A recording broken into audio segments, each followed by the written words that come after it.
The conference room was silent. The kind of silence that didn't just fill a space, it expanded into your lungs and made it hard to breathe. The air conditioning hummed overhead, but even that couldn't compete with the weight of the moment that had just unfolded. James Whittaker, CEO of Whittaker & Company, the man known for reshaping industries and acquiring empires, stood frozen with his phone halfway to his ear. He had forgotten the call he was about to make. He had forgotten the meeting, the merger, the headlines. All he could see was his daughter's tiny arms wrapped tightly around someone else. Someone who wasn't him. The little girl, Luna, just 7 years old, pressed her cheek against the shoulder of the nanny and whispered something so soft, but loud enough to shatter his world. "She's my real family, Daddy." The words didn't echo, but they landed like thunder in his chest. Real family. Those 2 words. As if he hadn't bled and broken and sacrificed to build the life she lived. As if he hadn't taken every measure to provide, to protect, to plan. Yet here she was, calling someone else her family. The nanny's name was Clara. Young, unassuming, too quiet for the powerful circles James ran in. He had hired her through an agency, barely glancing at her file. She was supposed to be temporary. Someone to mind the child until the next phase of his life settled in. But time had slipped, as it often did, and suddenly a year had passed.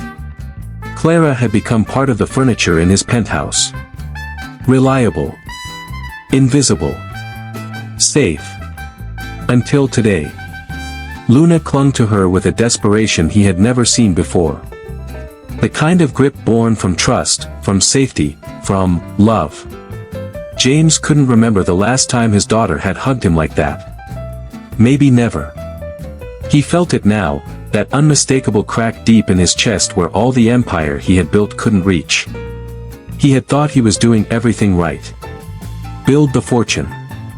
Buy the apartment with the skyline view. Enroll her in the best school. Give her the world on a platinum platter. But it wasn't the world Luna wanted. It was Clara. And he was just the man who came home late, who missed recitals, who never looked up from his phone. Clara didn't say a word. She just looked at him, not with judgment, not with superiority. Just sorrow. And that somehow stung the most. Because in her eyes, he saw the man he had failed to become. The father he wasn't. Luna pulled away and took Clara's hand, her small fingers wrapping tightly around the woman's palm. "Can she stay for dinner?" James tried to find his voice. It was a stranger now, hoarse and uncertain. Of course. Dinner came. James didn't remember what was served. He sat across from Clara and Luna, watching them laugh over something silly. Watching his daughter eat without that mechanical silence that had filled the dining room for years. Clara told a story about a cat in the park, and Luna giggled so hard milk came out her nose. She wiped it off with a napkin and leaned her head against Clara's shoulder like it was the most natural thing in the world. He wanted to say something. Anything. But what words could you offer in the face of something so deeply true? When Luna went to bed, Clara helped her brush her teeth, read her a chapter from a book James didn't even know she liked, and tucked her in.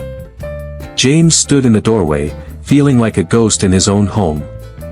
And then Clara turned, closing the door quietly behind her. "You heard what she said, didn't you?" Her voice was soft, not accusing. "Just stating the obvious." James nodded. "I did. She didn't mean it to hurt you." "No," he said. "But it did." They stood there, 2 people with a child between them, and a chasm wider than years of missed birthdays. "You still have time to be her real family," Clara said. "But you have to choose it. Not buy it. Not manage it. Choose it. Every day." James didn't reply. He just watched as Clara picked up her coat and reached for her bag. "You're leaving. You hired me until the end of the week. That hasn't changed. You think I care about contracts right now?" His voice cracked. Clara paused, hand on the doorknob. She turned to look at him, eyes full of something he hadn't seen in years. Not pity. Not distance. Something closer to faith, or perhaps disappointment wrapped in hope. Then prove it. And she walked out. James stood in that hallway long after the elevator doors closed. The silence returned, thicker this time. He looked down the corridor toward his daughter's room, where a light night lamp cast stars across her ceiling. And for the first time in his life, James Whittaker put his phone down. Not because someone told him to. Not because it rang. But because it was the first thing he needed to leave behind to become the man his daughter believed Clara to be. 6 years earlier, the man who now stood frozen in a luxurious foyer watching his daughter hug someone else had been a completely different person, sharper, colder, and entirely disconnected from the world outside boardrooms and billion-dollar valuations. At that time, Nicholas Hartwell, CEO of Hartwell International, lived with one mantra: distractions are dangerous. Love, relationships, even parenthood, those were luxuries, not essentials. His daughter, Clara, was born into a world of gold-trimmed cribs and marble hallways, but without the warmth of a father who ever once knelt down to tie her shoes or listened as she babbled about her imaginary friends. The day Clara's mother died, Nicholas had arrived at the hospital late. He had missed her final words. He never knew if she had asked for him. And from that day on, grief didn't soften him, it solidified the walls. He buried himself in work, assuming money would raise Clara better than he ever could. He hired professionals, elite tutors, security teams, nutritionists, and most importantly, a full-time live-in nanny named Elise Monroe. Elise had arrived during a snowstorm. Clara was barely 2 years old then, her cries echoing through the silent penthouse while Nicholas closed another deal from his corner office. He hadn't even met Elise when she first arrived, only received an email that said, "She's here." Her references had been flawless, her demeanor discreet, and her salary extravagant. That was all that mattered to him.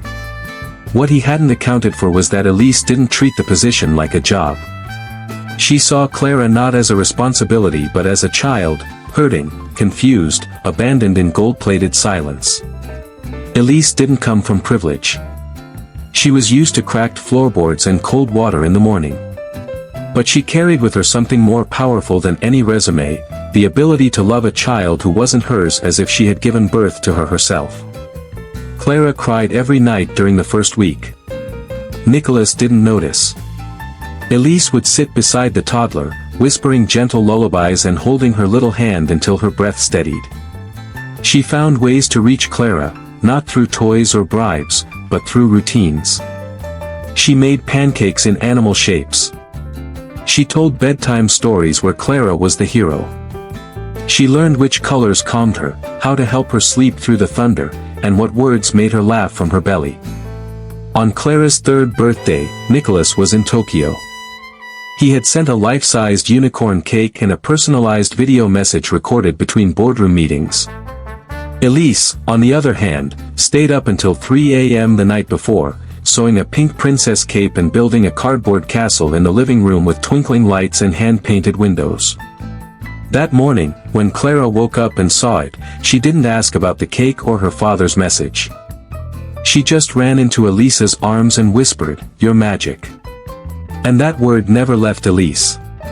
She never wanted to replace Clara's mother, never imagined herself as more than a presence, a quiet safety net. But the more she tried to stay in the background, the more Clara pulled her forward. When Clara got the flu at 4, Elise didn't leave her side for 2 nights, wiping her forehead with a cold cloth and singing songs in the dark to soothe her moans. When Clara had her first ballet recital, Elise was the one cheering in the front row with flowers in hand, while Nicholas had sent a chauffeur with a card that read, "Proud of you, Dad."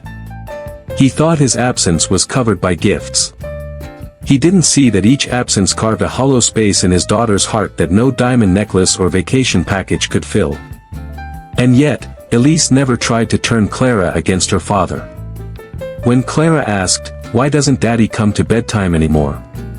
Elise would smile gently and say, "Because he's working very hard to give you the best life." He loves you in his own way. But inside, Elise ached, because love shouldn't be something a child had to guess.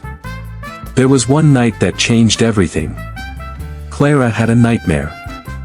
She screamed so loudly that even Nicholas, working late on his laptop in the home office, heard it through the walls. It startled him, but he waited. He assumed Elise would handle it, like always. But something, perhaps guilt, or perhaps just a moment of instinct, made him stand and walk toward the nursery. He found the door slightly ajar. Inside, Elise was cradling Clara, rocking her slowly. The child's face was buried in her shoulder, tears soaking through her sleeve. Elise whispered, "I'm here, baby. I've got you. You're safe now." Her voice cracked with emotion Nicholas hadn't heard in years. She kissed Clara's forehead and hummed the same tune Clara's mother used to sing. Nicholas froze. He hadn't realized until that moment just how long it had been since someone sang in this house. He didn't go in. He backed away, quietly, almost ashamed. That night, he sat awake until dawn, unable to shake the image of Elise holding his daughter with more tenderness than he had ever offered. He wanted to believe he was doing the right thing, by providing, by building a future. But the truth was, he hadn't even noticed his daughter's favorite color had changed. The next morning, he tried to eat breakfast with Clara. She blinked at him like a stranger had entered the room. "You don't eat breakfast," she said simply. It was true. He usually skipped it, opting for black coffee on the go. He tried asking her about school. Her answers were short, polite. He noticed she kept looking over his shoulder, waiting for Elise. And when Elise entered the room with her messy bun and flour-stained apron, Clara lit up like sunlight had just poured through the windows. She ran to her and hugged her waist tightly. "We're making muffins today," she giggled. Nicholas tried to smile. But the hollowness in his chest grew heavier. He realized something he couldn't ignore. He didn't know how to talk to his own child. He didn't know her laugh, her fears, or what made her tick. And Elise, she knew it all. From that moment, Nicholas began watching, not as a CEO analyzing performance, but as a father trying to remember what it meant to feel. He noticed how Clara relaxed when Elise was around. He saw the bedtime routine, the silly dances in the kitchen, the way Elise crouched to meet Clara's eyes instead of talking down to her. It made him feel both grateful and heartbroken. Because Elise was doing the one thing he had failed at all along, being there. He once thought being a good parent was about giving the best. But now he saw it clearly, it was about giving yourself. And the bitter irony? The longer he stayed in meetings to provide more, the more his daughter learned to live without him. He didn't know it yet, but the seeds of change had already been planted. Seeds that would bloom the day Clara whispered those 5 words that shattered everything, "She's my real family." He just hadn't realized yet how much she meant it. The day Nicholas Hartwell realized he was no longer the hero of his daughter's story, the world didn't end, but something inside him did. After that frozen moment in the grand foyer, when Clara wrapped her arms tightly around Elise and whispered those 6 devastating words, he found himself standing perfectly still while time rushed past him.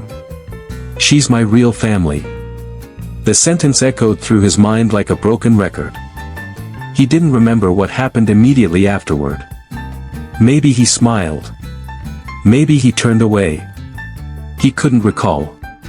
What he did remember was the suffocating silence inside his car on the drive to his office, the buzz of notifications ignored on his phone, and the way the world suddenly seemed dimmer, as if someone had turned the lights down on his once vivid life. He sat at his desk that evening, staring at the glass windows reflecting a man he no longer recognized. He was still impeccably dressed. Still successful. Still commanding an empire that others envied. But now, he saw the cost of his fortress. He had built it so tall and strong that not even his own daughter could find her way in. Clara's words weren't an accident. They weren't said in passing or out of childish whim. They were a confession, soft, fragile, and true. And the worst part was, she wasn't wrong. He opened the file his assistant had placed on his desk earlier that day. It was Elisa's annual contract renewal, a mere formality in the past, a transaction like any other. But now, as he stared at her name in bold print, Nicholas couldn't look away. Elise Monroe. The woman he had once considered hired help was now more than that. Much more. He remembered the first time she challenged him, not directly, but in her own quiet, firm way. It was during Clara's first-grade parent-teacher conference. Nicholas had missed the original appointment and sent his assistant instead. When he returned home that night, Elise was waiting. She cried, she said, her voice calm but waited. She waited for you. He had brushed her off then, too tired to entertain guilt. I had meetings, he replied. She doesn't need your meetings, Elise had said softly. She needs you. He hadn't answered. He hadn't changed. And yet she stayed, not because of him, but for Clara. The next day after Clara's whisper shattered his illusion of fatherhood, Nicholas did something he hadn't done in years. He walked into Clara's room without knocking. She was coloring, her back to him, humming the tune Elise always sang at bedtime. He paused, unsure how to start. Clara, he said. She looked up, blinking, surprised. Hi, Daddy. He stepped closer, noticing the picture she had drawn. 3 figures. A girl in the center holding hands with a taller woman on one side and a tall man on the other. But the man's face was a blur. No eyes. No smile. No identity. Is that us? He asked, kneeling beside her. She nodded. Why does the man not have a face? She shrugged. I don't remember what yours looks like when you're not on the phone. His throat closed. He wanted to say something. Anything. But what could he say? Sorry I built a life you were never part of. Sorry I thought money was love. Instead, he looked at the woman in the picture, Elise. There was no mistaking it. Her hair was drawn in the soft braid she wore on weekends. Her smile curved up in the corner like it always did when she was proud. She's always here, Clara said, pointing. Even when I'm sick. Even when I cry. She never leaves. And neither did the guilt. That night, Nicholas went through old files, digital calendars, and photographs, looking for moments. Something, anything, that showed he had once tried. But all he found were missed events, pre-signed cards, gift receipts, and wire transfers. He didn't know when Clara had her first loose tooth. He didn't remember the name of her favorite stuffed animal. He didn't even know her best friend's name. But he knew how to manipulate corporate mergers. He knew the patterns of the stock market. He knew how to win, except at the only thing that truly mattered. The next morning, Nicholas asked Elise to join him for coffee. She looked surprised, cautious even, but agreed. They sat across from each other in the kitchen, the sunlight warming the edges of a silence neither of them rushed to fill. She said you're her real family, Nicholas finally said. Elise didn't blink. I know. Why didn't you tell me, he asked, more hurt than accusatory. Because I didn't think you'd listen, she said softly. And I didn't want to put her in the middle. Nicholas looked down, his fingers tightening around the porcelain cup. I don't know how to fix this. She doesn't need you to fix it, Elise said. She just needs you to be there. Not for an hour a week. Not for birthdays only. But really, be there. Even when it's messy. Even when it's small. He nodded, too ashamed to meet her gaze. I've failed her. Elise hesitated, then said, you can fail, and still start over. But you have to want to. That day, for the first time, Nicholas canceled his meetings. All of them. He walked Clara to school himself. She was quiet at first, suspicious. But when he held her tiny backpack and asked if she wanted to show him her classroom, her eyes lit up in cautious hope. He stayed for story time. He met her teacher. He learned the name of her best friend, Olivia. And when he kissed her forehead before leaving, her smile wasn't forced. He didn't expect forgiveness overnight. He didn't expect to replace Elise in Clara's heart. But maybe, just maybe, he could carve out a place of his own, not as the man who signed the checks, but as the father who finally showed up. That night, he watched from the hallway as Elise tucked Clara into bed. She didn't notice him there. He listened as Clara whispered, "Can Daddy read me a story tomorrow too?" And when Elise answered yes, he didn't hear jealousy in her voice. He heard relief. Because even she knew, he was beginning to learn.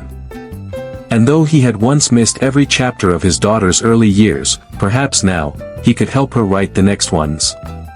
The air outside carried a softness that only early spring could offer, gentle winds brushing through tree branches, the scent of fresh earth rising after morning rain. Nicholas Hartwell stood quietly at the edge of the school playground, his suit and polished shoes a stark contrast to the chalk drawings and flower-patterned backpacks around him. But today, he didn't care how he looked. He had promised Clara he'd be there for her show and tell. And this time, he meant it. He watched from a distance as Clara stood in front of her classmates, a little nervous but beaming. She held up a small, worn-out plush bunny.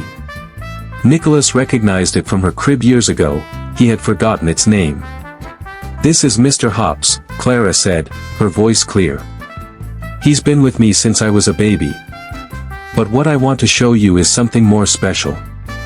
She reached into her backpack and pulled out a drawing. "This is my family."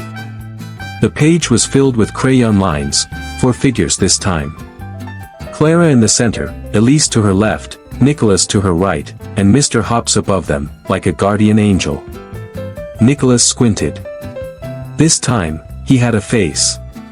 A smile. He was holding Clara's hand.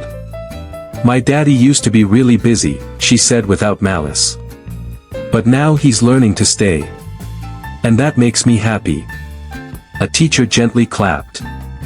The kids followed. Nicholas stayed back, blinking fast against the sting in his eyes. When Clara spotted him through the glass window, her smile broke into something pure and full. She waved. And he waved back, not as a CEO, not as a man seeking redemption, but simply as her father. That afternoon, Elise found him sitting on the front steps of the house, sleeves rolled up, eyes fixed on the sky like he was trying to read a message written across the clouds. She told them about Mr. Hops, he asked without looking at her. "And about you," Elise replied. He exhaled slowly. "I didn't think I deserved to be in that drawing." She sat beside him. The silence between them now wasn't sharp or heavy, it was soft, reflective. He turned to her. "Elise, I know I don't get to rewrite the past," he said quietly. "But I've realized, the worst part wasn't just what I missed with Clara. It was that I left all the heavy lifting to you. And you didn't sign up for that." "I didn't," she admitted. "But I stayed for her. And somewhere along the way, I stayed for you too." Nicholas blinked. "Why?" Elise looked away, almost shy. "Because you weren't the man people think you are. Not always. I saw moments, quiet ones, when you watched Clara sleep, or smiled at something she said, or asked me how her cough was doing even when you pretended not to care. I knew there was more in you than the world saw." He looked down at his hands. "I wish I'd seen it too." She reached into her cardigan pocket and held something out to him. It was a folded piece of paper, yellowed at the edges. He opened it slowly. It was a letter. Written by Clara. In shaky, clumsy handwriting. "Dear Daddy, I don't know if you see me. But I see you. I see when you leave before I wake up and come back after I sleep. I wish I could hold your hand sometimes. Love, Clara." Nicholas stared at the note, his throat tightening. "When did she write this?" "A year ago," Elise said. "She hid it in your briefcase. You never noticed." He folded the letter gently, as if it might tear under the weight of his regret. Elise, he said softly, if I could go back, I'd choose differently. Every time. She didn't reply. But she didn't need to. That night, after Clara had fallen asleep, her head resting on Elise's shoulder, a book still open on her chest, Nicholas stood at the doorway, watching. His heart felt full and fragile at once. He stepped inside and knelt by the bed. I know I wasn't there, he whispered. But I'm here now. And I'm not leaving again. Elise's eyes glistened, but she didn't cry. Instead, she nodded slowly. That was enough. That was everything. A year later, on Clara's 7th birthday, the backyard was filled with balloons, laughter, and sun-soaked memories. It wasn't lavish, no performers, no press, no diamond-encrusted cake. Just family. Just joy. Elise stood at the picnic table, helping Clara frost cupcakes. Nicholas approached with a slightly crooked handmade sign, Clara's Magical Birthday Kingdom. Elise laughed. Did you make that? With glue and patience I never knew I had, he admitted. Clara says I need to level up my sparkle game. She's not wrong, Elise teased. He looked at her then, not as a nanny, not as an employee, not even as the woman who once filled in for his absence. But as something far more than all those titles combined. Elise, he said, suddenly serious. There's something I want to ask you. She raised an eyebrow. Should I be worried? He reached into his pocket and pulled out a small velvet box. She froze. I don't want to just fix the past, he said. I want to build something new. With both of you. If you'll let me. Elise stared at the ring, simple, elegant, not unlike her. But her eyes were on him. I didn't stay all these years for a proposal, she whispered. I know, he said. But maybe you'll stay for a future. She looked over at Clara, who had frosting on her nose and was giggling uncontrollably. Then back at Nicholas. I think we already have one, she said. But I'd like to build more of it. With you. He smiled, slipping the ring onto her finger, not with fanfare, not with a crowd, but with a kind of quiet certainty. That evening, as the sun dipped below the horizon, Clara climbed into Nicholas's lap. Did you have fun today, sweetheart? He asked, kissing her temple. She nodded, then looked up at him seriously. You're not leaving again, right? He hugged her tighter. Never. And as the last of the candles flickered out on the backyard table, the warmth of that promise lingered long after. Because some families aren't born, they're built. Brick by brick. Word by word. Hug by hug. And sometimes, the strongest ones begin with a whisper and a second chance.